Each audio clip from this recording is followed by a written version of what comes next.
ಓಂ ನಾರಾಯಣಂ ಚೇತನಾ ಚೇತನ ಜಗನ್ನಿಯಂತ್ರೇ ಅಶೇಷ ಸಂವಿದೆ ನಮೋ ನಾರಾಯಣಾಯ ಚ ಸರ್ವಶಕ್ರಾದಿವಂದಿತ.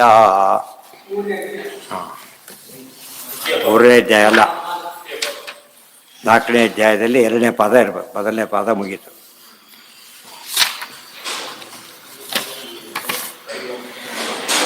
ಅದರಲ್ಲೂ ಜಾಸ್ತಿ ಮುಗಿದಿದೆ. ನ್ಯಾಯ ವಿವರ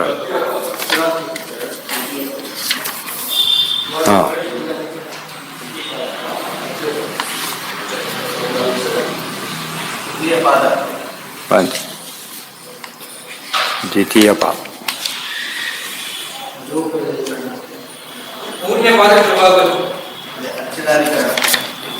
ಎರಡನೇ ಪಾದ ಚಿಕ್ಕದು ಭೂತ ಬಿಡ್ತದೆ. ನಚ ವಾಕ್ ಇದು ಆಯಿತು, ಎರಡನೇದು ಆಯಿತು. ನಚ ವಾಕ್ ಮೂರನೇದು.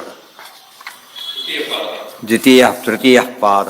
ನಚ ತತ್ರ ತತ್ರ ಮಾರ್ಗಸ್ಯ ಅನ್ಯಥೋಕ್ತೇಃ ಅಧಿಕಾರಿಭೇದೇನ ಪೃಥಂಗ್ ಮಾರ್ಗ ಸುಕ್ರಮೋಪತ್ತಿರಿತಿ ವಾಚ್ಯಂ. ಸಾಮಾನ್ಯವಾಗಿ ಮಾರ್ಗದಲ್ಲಿ ಅಲ್ಲೊಂದು ಸ್ವಲ್ಪ ವ್ಯತ್ಯಾಸಗಳನ್ನು ಹೇಳ್ತಾರೆ. ಆದ್ದರಿಂದ ನಾವು ನಮಗೆ ಬೇರೆ ಬೇರೆ ಮಾರ್ಗ ಇರುತ್ತೆ, ತಿಳ್ಕೊಬಿಡೋಣ, ಅದನ್ನೇ ಯಾಕೆ ತಿಳ್ಕೊಬೇಕು ಅಂತ ಹಾಗಲ್ಲ. ಮಾರ್ಗ ಡಿಫೈನ್ ಆಗಿಬಿಟ್ಟಿದೆ. ಈಗ ಎಕ್ಸೆಪ್ಷನ್ ಕಂಡು ಬಂದರೆ ಅದು ಕಾರಣ ಇರುತ್ತೆ ಅಷ್ಟೇ. ಅದಕ್ಕೆ ನಾವು ಮಾಡ್ಕೊಳಕ್ಕೆ ಬರೋದಿಲ್ಲ. ಉದಾಹರಣೆಗೆ ಎಲ್ಲೋ ಹೋಗ್ತಾರೆ, ಥಿಯೇಟ್ರಿಗೆ ಹೋಗ್ತಾರೆ, 3-4 ಬಾಗಿಲು ಹಾಕಿರ್ತಾರೆ, ಮಧ್ಯೆ ಗೋಡೆ ಹೊಡ್ಕೊಂಡು ಹೋಗ್ಬಾರ್ದು. ಮತ್ತೆ ಯಾಕೆ ದೀಪ ಅಲ್ಲ, ಇಲ್ಲಿ 3-4 ಕಾರಣ ಇಟ್ಟಿರ್ತಾರೆ. ಆದ್ದರಿಂದ ಅದು ನಾವು ನಮಗೆ ಬೇರೆ ಬೇರೆ ತಿಳ್ಕೊಳಕ್ಕೆ ಹೋಗಬೇಡಿ. ಕಾಮನ್ನಾಗಿ ಒಂದು ಮಾರ್ಗ ಇದೆ. ಕೆಲವರಿಗೆ ಏನಿದೆ ಸ್ವಲ್ಪ ವ್ಯತ್ಯಾಸ. ಹಿಂದೆ ಎಲ್ಲ ಈಗ ಅದಕ್ಕೆ ಹೋಗಿಬಿಟ್ಟಿದೆ. 1ಕ್ಕೆ 3ಕ್ಕೆ, 3ರಿಂದ 5ಕ್ಕೆ ಜಂಪ್ ಮಾಡಿಸ್ತಿದ್ರು. ಹುಡುಗ ಬುದ್ಧಿವಂತನಾಗಿಬಿಟ್ರೆ ಜಂಪ್. ಈಗ ಅದೆಲ್ಲ ಇಲ್ಲ. ಈಗ ಅದರಲ್ಲಿ ಬದಲಾಯಿಸಿದ್ದಾರೆ. ಕೆಲವು ನಮ್ಮಲ್ಲಿ ಬೇರೆ ದೇಶದಲ್ಲಿ ಇದೆ ಅಂತವಲ್ಲ. ಸ್ಟೂಡೆಂಟು ಇದಾಗ್ಬೋದು, ದೊಡ್ಡ ರಿಸರ್ಚ್ ಸ್ಟೂಡೆಂಟ್ ರಿಸರ್ಚ್ ಮಾಡ್ಬೋದು. ಇಲ್ಲಿ ಇವರಿಗೆ ರಿಸರ್ಚ್ ಮಾಡೋಕ್ಕೆ ಕೊಡೋದಿಲ್ಲ. PG ಆದಾಗ ಎಲ್ಲರಿಗೂ ಚಾನ್ಸ್ ಸಿಗೋದಿಲ್ಲ. ಅಲ್ಲಿ ಹಾಗಲ್ಲ. ಎಲಿಜಿಬಿಲಿಟಿ ಇತ್ತು ಅಂದರೆ ಮಾಡ್ಬೋದು. ಅಥವಾ ಯಾರೋ ಹಿಂದೆ 16ನೇ ವರ್ಷದವನು ಪ್ರೊಫೆಸರ್ ಅಂತೆ. 16 ವರ್ಷಕ್ಕೆ ಅವನು ಹೈಸ್ಕೂಲ್ ಕೂಡ ಮುಗಿದಿರೋದಿಲ್ಲ ಸಾಮಾನ್ಯ. ಅವ್ನು ಪ್ರೊಫೆಸರ್ಶಿಪ್ ಅಫಿಷಿಯಲಿ ಕೊಟ್ಟಿದ್ದಾರೆ ಅವನಿಗೆ. ನಮ್ಮ ದೇಶದಲ್ಲೇ ಅಂತ ಕಾಣುತ್ತೆ ಒಂದು ಕಡೆಗೆ. ಎಲ್ಲ ಎಕ್ಸೆಪ್ಷನ್, ಭಾರಿ ಎಕ್ಸೆಪ್ಷನ್ ಆ ರೀತಿ ಇರುತ್ತೆ. ಎಷ್ಟೋ ಜನ 4-5 ವರ್ಷ ಹುಡುಗರಿಗೆ ಹಾಡ್ಲಿಕ್ಕೆ ಕೊಡ್ತಾರೆ, ದೊಡ್ಡ ವೇದಿಕೆಯಲ್ಲಿ ಹಾಡಕ್ಕೆ ಕೊಡ್ತಾರೆ. ಅದು ಅರ್ಹತೆ ಇದ್ದ ಕೊಟ್ಟರೆ ತಪ್ಪಲ್ಲ.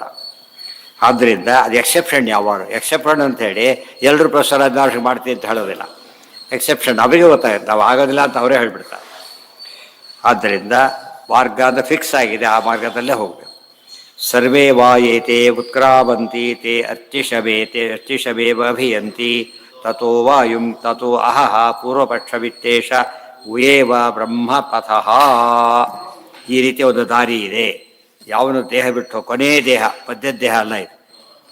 ಗರುಡ ಪುರಾಣದ ಹೇಳೋದಲ್ಲ, ಅದರದಲ್ಲ. ಗರುಡ ಪುರಾಣದಲ್ಲಿ ಹೇಳೋ ಉತ್ಕ್ರಾಂತಿ ಎಲ್ಲ ಈ ದೇಹ ಬಿಡೋದಿಲ್ಲ. ಈ ಉತ್ಕ್ರಾಂತಿ ಯಾವುದಿದು? ಚರ್ಮ ದೇಹ ಬಿಡೋದಿಲ್ಲ. ಚರ್ಮ ಅಂದರೆ ಚರ್ಮ ಅಲ್ಲ, ಚರಮ. ಲಾಸ್ಟ್ ಇನ್ನೊಂದು ಮತ್ತೆ ಹುಟ್ಟೋದಿಲ್ಲ ಅವರು. ಹಾಗೆ ಈ ರೀತಿ ಬಿಡಬೇಕು ಅವರು. 100 ದಿವಸ ಆಫೀಸ್ಗೆ ಹೋಗಿ ಬರ್ತಾರೆ, ಟ್ರಾನ್ಸ್ಫರ್ ಆದಾಗ ಹೋಗ್ತಾರೆ. ಎಲ್ಲ ಲಗೇಜೆಲ್ಲ ಸಮಯ ತೊಗೊಂಡು ಹೋಗ್ತಾರಲ್ಲ, ಹಾಗೆ ದಿವಸ ಲಗೇಜ್ ತೊಗೊಂಡು ಹೋದರೆ ಆಫೀಸಿಗೆ ಬಂದಿತ್ತಾಗತ್ತೆ. ಅವ ಮಾತ್ರ ಹೋಗ್ತಾರೆ. ಇದೆಲ್ಲ ಅವ್ರು ಕ್ಲಿಯರ್ ಮಾಡಿಬಿಡ್ಬೇಕು. ಏನಿಲ್ಲ ಈಗ. ಹೌದು, ಅನೇಕ ಹೋಗ್ತಾನೆ. ಮೊದಲಲ್ಲಿ ಹೋಗಕ್ಕೆ ಅವನು ಅರ್ಚಿರ ಲೋಕಕ್ಕೆ ಹೋಗ್ತಾನೆ. ಆಮೇಲೆ ವಾಯುಲೋಕ, ಈ ವಾಯುದೇವರಲ್ಲ, ಬೇರೆ ವಾಯುದೇವರು. ಆಮೇಲೆ ಅಹ ಇವೆಲ್ಲ ಭಗವದ್ಗೀತೆಗೂ ಅರ್ಥ ಇದೆ, ಗೊತ್ತಾಯ್ತಾ? ಇದಕ್ಕೂ ಅರ್ಥ ಭಗವದ್ಗೀತೆಯಲ್ಲಿ ಬ್ರಹ್ಮಸೂತ್ರ ಬಂದಿದೆ. ಬ್ರಹ್ಮಸೂತ್ರ ಪದೈಶ್ಚೈವ ಹೇತುಬದ್ಭಿರ್ವಿನಿಶ್ಚಿತಮ್ ಅಂತ ಹೇಳಿದ್ರಿಂದ ಸರಿಯಾಗಿ 8ನೇ ಅಧ್ಯಾಯ ಓದಿಬಿಟ್ರೆ ಈ ಮಾರ್ಗ ಪಾದ ಚೆನ್ನಾಗಿ ಅರ್ಥ ಆಗುತ್ತೆ. ದೇಹ ಹೇಗೆ ಬಿಡ್ತಾನೆ, ಯಾವ ರೀತಿ ಬಿಡ್ತಾನೆ, ಧ್ಯಾನ ಮಾಡ್ತಾನೆ, ಹೇಗೆ ಹೋಗ್ತಾನೆ, ಅದೆಲ್ಲ ಹೇಳಿದ್ದಾರೆ. ಶುಕ್ಲಗತಿ ಕೃಷ್ಣಗತಿ ಅಂತ ಹೇಳಿದ್ದಾರೆ. ಪಿತೃಯಾನ ದೇವಯಾನ ಅಂತ ಹೇಳಿದಾರಲ್ಲ, ಅವೆಲ್ಲ ಅಲ್ಲಿ ಬಂದಿದೆ. ನ ಸಭೆ ವಾಯೇತೆ ಉತ್ಕ್ರಾಮಂತಿ ತೇ ಅತ್ಯಶಮೇವ ಭೇಯದ್. ಯಾರು ಉತ್ಕ್ರಮಣ ಮಾಡ್ತಾರೋ ಅವರಲ್ಲಿ ಹೀಗೆ ಹೋಗಬೇಕು. ಇವೆಲ್ಲ ವಾಯು. ತಥೋ ಅಹಹ ಅಂದರೆ ಹಗಲಿನ ಅಭಿಮಾನಿ ದೇವತೆ. ಆಮೇಲೆ ಪೂರ್ವಪಕ್ಷ ಅಂದರೆ ಇನ್ನು ಪೂರ್ವಪಕ್ಷ ಹೋಗಲೇ ಇಲ್ವಾ, ಎಷ್ಟು ದಿವಸ ಆದರೂ ಕೂಡ ಅನ್ಕೋಬಾರ್ದು. ಪೂರ್ವಪಕ್ಷ ಬರುತ್ತೆ ಅಂತ ಹೇಳಿದರೆ ಶುಕ್ಲಪಕ್ಷ ಅಂತ ಅರ್ಥ. ಪೂರ್ವಪಕ್ಷ ಉತ್ತರ ಪಕ್ಷ, ಪೂರ್ವಪಕ್ಷ ಉತ್ತರ ಪಕ್ಷ, ಶುಕ್ಲಪಕ್ಷ ಕೃಷ್ಣಪಕ್ಷ. ಆ ಪಕ್ಷ ಇಲ್ಲಿ ಈ ಪೂರ್ವಪಕ್ಷ ಬೇರೆ, ಸಿದ್ಧಾಂತ ಪೂರ್ವಪಕ್ಷ ಅಲ್ಲ. ಈ ಪೂರ್ವಪಕ್ಷ ಶುಕ್ಲಪಕ್ಷ ಅಂತ ಎಲ್ಲಿ ಬಂದಿದೆ ನೆನಪಿದೆಯಾ? ಎಲ್ಲಿ ಗೀತೆ? ಇಲ್ಲ, ಅಲ್ಲ, ಅದಾಯಿತು. ಪೂರ್ವಪಕ್ಷ ಅಂತಲೇ ಬಂದಿದೆ. ಪೂರ್ವಪಕ್ಷ ಅಂತ ಬಂದು ಶುಕ್ಲಪಕ್ಷ ಅಂತ ಅರ್ಥ ಇದೆ. ಎಲ್ಲಿ ಪಜಿತ ಇದೆ, ಸುಮ್ಮನೆ ಹೇಳ್ಕೊಂಡು ಹೋಗಬಾರ್ದು ಯಾಕೆ ಹೇಳಬೇಕಂತ. ತಮ್ಮ ಪೂರ್ವಪಕ್ಷ ಶತಬಿಂಬಮಿವ ಪ್ರವೃದ್ಧ. ಮಧ್ಯಗರ್ಭತೆ ಗರ್ಭಿಣಿಯರಾದರೂ ಗರ್ಭ ಬೆಳೀತು ಹೇಗೆ ಅಂದರೆ ಪೂರ್ವಪಕ್ಷ, ಶುಕ್ಲಪಕ್ಷದಲ್ಲಿ ಚಂದ್ರ ಬೆಳೀತಾನಲ್ಲ ಹಾಗೆ. ಅರ್ಥ ಆಯ್ತಾ? ಈಗ ಪೂರ್ವಪಕ್ಷ ಅಂದರೆ ಶುಕ್ಲಪಕ್ಷ ನೆನಪಾಯ್ತಾ? ಈಗ ನೆನಪಾಯ್ತಾ ಹೋಗಲಿ. ಅದು ಅಲ್ಲಿ ನೋಡಿದರೆ ಆ ಪದಕ್ಕೆ ಈ ಪದ ಹೇಗೆ ಉಪಯೋಗಿಸಿದ್ದಾರೆ, ಬ್ರಹ್ಮಸೂತ್ರದ ಪದ ಅದು. ಪೂರ್ವಪಕ್ಷ ಉಪಯೋಗಿಸ್ಬೇಕಾದ್ರೆ ಒಳ್ಳೆ ಸ್ವಾರಸ್ಯ ಇದೆ. ಪೂರ್ವ ಉತ್ತರ, ಒಂದು ತಿಂಗಳಿಗೆ ಪೂರ್ವ ಉತ್ತರ, ಪೂರ್ವ ಭಾಗ ಶುಕ್ಲಪಕ್ಷ, ಉತ್ತರ ಭಾಗ ಕೆಲಸ ಉತ್ತರ ಪಕ್ಷ ಅಂತ ಹೇಳ್ತಾರೆ.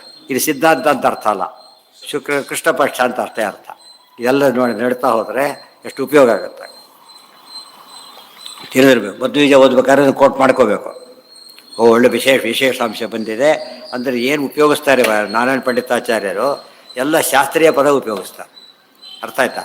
ಎಲ್ಲೂ ಕಡೆ ಕ್ಯಾಶುವಲ್ ಆಗಿ ಕವಿಗಳು ಉಪಯೋಗಿಸೋದಿಲ್ಲ. ಅದಕ್ಕೊಂದು ವಿಶಿಷ್ಟ ಮಹತ್ವ ಇರಬೇಕು. ನೆಕ್ಸ್ಟ್ ದೇವಾನಾಮುತ ಮರ್ತ್ಯಾನಾಂ, ಅದು ಮುಂದೆ ಹೇಳ್ತಾರೆ. ಶ್ರುತಿ ಇದಕ್ಕೆ ಬ್ರಹ್ಮಪಥ ಅಂತ ಏನು ಬ್ರಹ್ಮಪಥ ಅಲ್ಲೇನಂತ ಕರೆದ್ರು ಹೇಳ್ಬೇಕಾದ್ರೆ ದೇವಯಾನ ಪಿತೃಯಾನ. ದೇವ ಅಂದರೆ ಬ್ರಹ್ಮಪಥ ಅಂದರೆ ಪರಮಾತ್ಮ ಸೇರ್ಬೇಕು, ಈ ದಾರಿಯಲ್ಲೇ ಹೋಗಬೇಕು ಅಂತ ಅರ್ಥ. ಆಮೇಲೆ ಶ್ರುತಿ ಅಶ್ರುಣವಂ ಪಿತೃಣಾಮಹಂ ದೇವಾನಾಮುತ. ನೋಡಿ ಇಲ್ಲೇ ಬಂದು ಪಿತೃಪಕ್ಷ ಒಂದು ದೇವಪಕ್ಷ. ಮರ್ತ್ಯರಿಗೆಲ್ಲ ಇದು, ದೇವತೆಗಳೆಲ್ಲ ಆ ದಾರಿ. VIP ಹೋಗೋ ದಾರಿ ಬೇರೆ ಇರ್ತದೆ, ಪಾಸ್ ಇರೋರು ಬೇರೆ, ಟಿಕೆಟ್ ತೊಗೊಂಡವ್ರು ಬೇರೆ ಹೋಗ್ತಾರಲ್ಲ ಹಾಗೆ. ಹಾಂ ಅಲ್ಲ ಅದು ಆ ಯೋಗ ಮುಗಿದೋಯ್ತು, ಆ ಯೋಗ ಬಂದಿಲ್ಲ ಇಲ್ಲಿ. ಇದು ಆ ಲೋಕದಲ್ಲಿ ಹೊರಟ್ರೆ ಎಲ್ಲಿ ಹೋಗ್ಬೇಕು ಅವ್ರೀಗ? ಬ್ರಹ್ಮಲೋಕ ಮತ್ತೆ ಹುಟ್ಟಿ ಬರ್ತಾರೆ, ಸೀದಾ ಬ್ರಹ್ಮಲೋಕಕ್ಕೆ ಹೋಗಿಬಿಡ್ತಾರೆ. ಈ ಬೇರೆ ಲೋಕಕ್ಕೆ ವಾಪಸ್ ಬರ್ತಾರೆ ಮತ್ತೆ. ತತ್ರ ಚಾಂದ್ರ ಸ್ವಾಮಿ ಜ್ಯೋತಿ ಯೋಗಿ ಪ್ರಾಪ್ಯ ನಿವರ್ತತೆ. ಇಲ್ಲಿ ಹೋದವ್ರು ವಾಪಸ್ ಬರ್ತಾರೆ, ಅಲ್ಲಿ ಹೋದವ್ರು ವಾಪಸ್ ಬರೋದಿಲ್ಲ. ಬ್ರಹ್ಮಪಥಕ್ಕೆ ಹೋದವರು ವಾಪಸ್ ಬರೋದಿಲ್ಲ, ಅಂದರೆ ವೈಕುಂಠಕ್ಕೆ ಹೋಗ್ತಾರೆ. ಇವರು ಮತ್ತೆ ಹುಟ್ಟಿನ ಪ್ರಾರ್ಥನೆ ಹೋಗಿಲ್ಲ, ಇವ್ರಿಗಿನ್ನು ಇನ್ನು ಹುಟ್ಟುತ್ತಾರೆ ಅಂತ ಅರ್ಥ. ಹಾಂ ಅದೇ ವೈಕುಂಠ ಆ ದಾರಿಯಲ್ಲಿ ಹೋದರೆ ಉಳಿದವ್ರಿಗೆ ದಾರಿ ಕಾಣಿಸೋದೇ ಇಲ್ಲ. ಫಸ್ಟ್ ಅದು ಇನ್ವಿಸಿಬಲ್.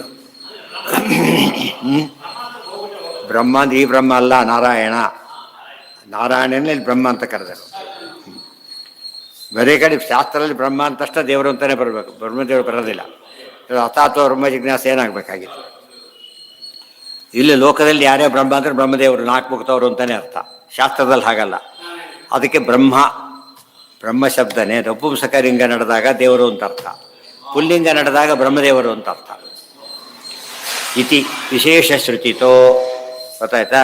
ಜ್ಞಾನಿನಾಂ ಏಕಮಾರ್ಗಸ್ಯೈವ ಪ್ರಾಪ್ತವ್ಯಾತ್. ಆದರೆ ಜ್ಞಾನಿಗಳೆಲ್ಲ ಒಂದೇ ದಾರಿ ಇದೆ ಹೊರತು ಏನಿಲ್ಲ, ಅವರಿಗೆ ಎರಡು ದಾರಿ ಅಂತಿಲ್ಲ. ಅಂದರೆ ಬ್ರಹ್ಮಪಥ, ದೇವರ ಹತ್ರ ಹೋಗೋದು ಒಂದೇ ದಾರಿ. ಏಷ ಏವ ಬ್ರಹ್ಮಪಥ ಇತಿ ಅವಧಾರಣ ವಿರೋಧೋ ಅನ್ಯಥ. ಇದೇ ಬ್ರಹ್ಮ ಏವ ಹಾಕಿದ್ದಾರೆ. ಏವ ಶಬ್ದಕ್ಕೆ ಏನರ್ಥ? ಅವಧಾರಣ ಅಂದ್ರೇನು? ಅಫರ್ಮೇಟಿವ್ ಆಗಿ ಹೇಳೋದು, ಇದೇ ದಾರಿ ಅಂತೇಳಿ. ಆದರೆ ಏವ ಶಬ್ದ ಸಾಮಾನ್ಯ ಉಪಯೋಗಿಸೋದು ಅವಧಾರಣ ಮಾಡೋದು. ಬಂದೇ ಬರ್ತಾರೆ. ಕನ್ನಡದಲ್ಲಿ ಏವ ಅಂದರೆ ಬಂದೇ ಬರ್ತಾರೆ ಅಂದೇನೋ, ಬರೋದು ಗ್ಯಾರಂಟಿ. ಎಲ್ಲ ಹೆಲ್ಡಪ್ ಆಗಿದ್ದಾರೆ ಅಷ್ಟೇ ಹೊರತು ಬರೋದು ಗ್ಯಾರಂಟಿ.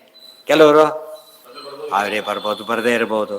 ಬಂದರೆ ಬಂದುಬಿಟ್ರು ಅಷ್ಟೇ, ಬಂದುಬಿಟ್ರು ಅಷ್ಟೇ. ಇವ್ರದಾಗ ನೋಡಿದ್ರೆ ಬಂದರು ಅಂತ ಹೇಳ್ತಾರೆ. ಇತಿ ವಿಶೇಷ ಶ್ರುತಿತೋ ಜ್ಞಾನಿನಾಂ ಏಕಮಾರ್ಗಸ್ಯೈವ ಏಕಮಾರ್ಗ ಬ್ರಹ್ಮಪಥ ಒಂದೇ, ಬೇರೆ ದಾರಿ ಇಲ್ಲ. ಅದೇ ನಾಣ್ಯ ಪಂಥ ಅಯನಾಯ ವಿದ್ಯತೆ. ಆ ಮಾತು ಇಲ್ಲಿ ಗಮನಿಸ್ಕೋಬೇಕು. ಬ್ರಹ್ಮಪಥ ಇತ್ಯವಧಾರಣ ವಿರೋಧೋ ಅನ್ಯಥಾ ಏಜದಿತಿ ವೈದಿಕಾನುಷ್ಠಾನಪವತಃ ಉಕ್ತೇ ನಾ ಅಧೋಗತಿ ವಿರೋಧ. ಅಲ್ರಿ ಅಧೋಗತಿ ಬೇರೆ ಅಂತಿದೆ ಅಂತ ಹೇಳ್ತೀರಿ, ಅದು ಹೇಳಲೇ ಇಲ್ಲ ಅಂತ ಕೇಳಿದರೆ ಅದು ಫೇಲ್ ಆದವ್ರಿಗೆ, ಪಾಸ್ ಆದವ್ರಿಗೆ ಅಲ್ಲ. ಅದು ಅಧೋಗತಿ ಯಾರಿಗೆ? ಅದು ಅಲ್ರಿ, ಎರಡು ಗತಿ, ಊರ್ಧ್ವಗತಿ ಮಧ್ಯಗತಿ ಅಧೋಗತಿ ಅದು ಮೂರು ಹೇಳ್ತಾರೆ ಗೀತೆಯಲ್ಲಿ. ಒಂದೇ ಹೇಳಿಬಿಟ್ರಲ್ಲ ಅಂದರೆ ಒಳ್ಳೆಯವ್ರ ಬಗ್ಗೆ ಹೇಳ್ತಿರೋದು, ಕೆಟ್ಟವ್ರ ಬಗ್ಗೆ ಹೇಳ್ತಿಲ್ಲ. ಅದು ಅಧೋಗತಿ ಬೇರೆ, ಅದನ್ನು ಉಪಯೋಗಿಸ್ತಾರೆ ಗೀತೆಯಲ್ಲಿ. ತಥೋ ಯಾಂತ್ಯಧಮಾಂ ಗತಿಂ, ಎಷ್ಟನೇ ಅಧ್ಯಾಯ? ತಥೋ ಯಾಂತ್ಯಧಮಾಂ ಗತಿಂ ಅಲ್ಲ. ನಾ ಗೀತಾ ಅಂತ ಹೇಳಿಬಿಟ್ರೆ ಅಣುಭಾಷೆ ಹೇಳಬಾರ್ದು. ಗೀತೆಯಲ್ಲಿ ಎಷ್ಟೇ ಅಧ್ಯಾಯ ಇದೆ ಅದು ವರ್ಷ ಹೇಗಾಗುತ್ತೆ ಅದು. ಬೆಂಗಳೂರಲ್ಲಿ ಯಾವುದು ಅಂತ ನೀವು ಮೈಸೂರು ಬಗ್ಗೆ ಹೇಳಾಗಿಲ್ಲ. ಯಾವುದು 16ನೇ ಅಧ್ಯಾಯದಲ್ಲಿ ಏನಂತ, ತಾನಹಂ ದ್ವಿಷತಃ ಕ್ರೂರಾನ್ ಸಂಸಾರೇಶು ನರಾಧಮಾನ್ ಕ್ಷಿಪಾಮ್ಯಜಸ್ರವ ಶುಭಾನ್ ಆಸುರೇಶ್ವೇವ ಏನುಷು ಆಸುರಿ ಮೌನಿ ಮಾಪನ್ನ ಮೂಢ ಜನ್ಮನಿ ಜನ್ಮನಿ. ಆಮೇಲೆ ಮಾಮ ಪ್ರಾಪ್ತೈವ ಕೌಂತೆಯ ತಥೋ ಯಾಂತ್ಯಧಮಾಂ ಗತಿಂ ಅಂತಿದೆ. ಅವ್ರಿಗೆ ಹೇಳಿದ್ದು ಇದು ಇವರಿಗೆಲ್ಲ, ಅದು ಜ್ಞಾನಿಗಳಿಗೆ ಹೇಳೋ ದಾರಿ ಅಲ್ಲ. ಆದ್ದರಿಂದ ಅದನ್ನು ಹೇಳಿಲ್ಲ. ಯಾಕೆ ಮಧ್ಯೆ ಮಧ್ಯೆ ಏನೋ ಪ್ರಶ್ನೆ ಕೇಳಿಬಿಡ್ತಾರೆ ಇವರು, ಬಿಡೋದೆಲ್ಲ ಉತ್ತರ ಕೊಡ್ತಾರೆ ಅದಕ್ಕೆ. ಅದು ಅಯೋಗ್ಯರಿಗೆ ಹೇಳಿದ್ದಪ್ಪ, ನಿನಗಲ್ಲ ಅಂಥೇಳಿ. ಪುನರಾವರ್ತಿನೋ ಏತು ತೇಷಾಂ ಭೂಪಪಥೋ ಧ್ರುವ. ಅಲ್ಲಿರ್ರಿ ನಾಳೆ ದಿವಸ ಅದ್ರ ಮುಂದಿನ ಭಾಗ ದೊಡ್ಡ ಕೊಟೇಶನ್ ಅದು. ಅದಿಷ್ಟು